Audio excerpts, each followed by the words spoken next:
Si parlem del lòric, poca gent sabrà que ens estem referint a un cotxe que es feia a Mallorca als anys 20. Es tractava d'un automòbil econòmic, robust, senzill i fiable, que encara marxa avui en dia.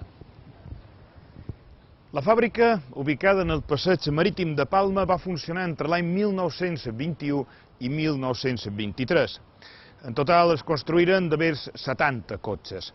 A l'actualitat només en queden 6 a tota Espanya, 2 a Menorca i 4 a Mallorca, propietat del col·leccionista Antoni Batlle. Ell és, precisament, qui ens conta la història d'aquest vehicle que va triomfar a l'Exposició Internacional de l'Automòbil de Barcelona, cridant l'atenció, fins i tot, del rei Alfons XIII.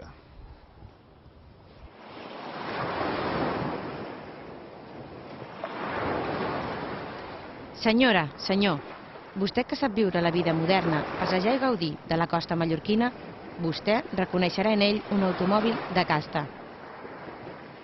Lòric, de casta mallorquina.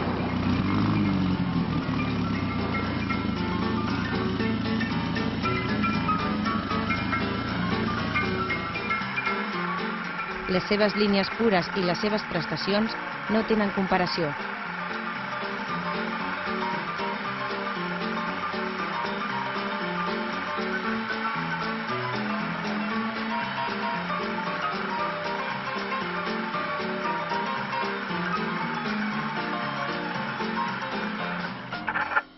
Teníem bastantes coses perquè no ens coneixíem bé. Entonces, havien d'estar molt alerta que s'encalentien, havien d'estar molt alerta que no frenaven com era degut al cotxe remolent, i hi havia molta freqüència. Aquells anys els conductors eren baratos i ens espanyàvem aviat. Així, és impossible tenir problemes amb la bomba d'aigua, amb la llum elèctrica, amb els frens davanters, ni amb la caixa de direcció. No en té. És una creació importada de França per la societat Lòric. Això és Rafael Delacy, l'enginyer francès Albert Ubrat, Antoni Ribes i companyia. Aquesta societat, constituïda el 12 de gener de 1920, vol importar transports mecànics i dur la representació dels tallers Arater de Barcelona. No havíem pensat construir cotxes, sinó que només fer aquest tipus de feines. Després, l'any 1921, varen començar a fer cotxes i el primer que se va matricular va ser el dia 10 de juny en la matrícula Baleares 507.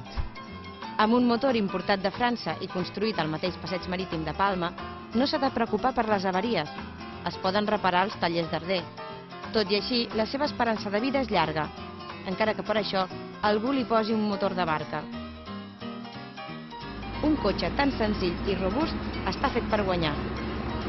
Arribant als 142 km per hora, no se li han resistit la Volta a Catalunya, el Trofeu Armenguer o la cursa Barcelona-Saragossa-Barcelona. Sobretot si el bòlid és ni més ni menys que la Sardina, un lòric amb carrosseria d'alumini. Que no van saber mai els catalans per què el lòric de Mallorca ens guanyaven a les carreres. I era molt senzillament que dins els càrters dels motors, allà on toquen a l'oli, en vez de posar oli, hi posaven oli de racino als mallorquins.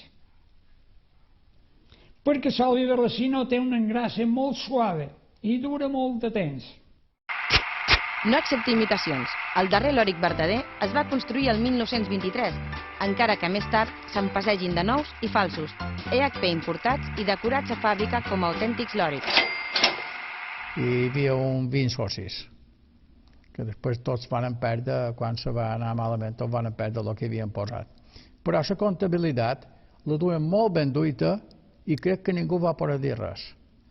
Però els gastos eren molt elevats, el transport de peces d'importació, a part dels transports, seguros i aduanes el de sortir caríssim. Passegi de gust amb el seu lòric.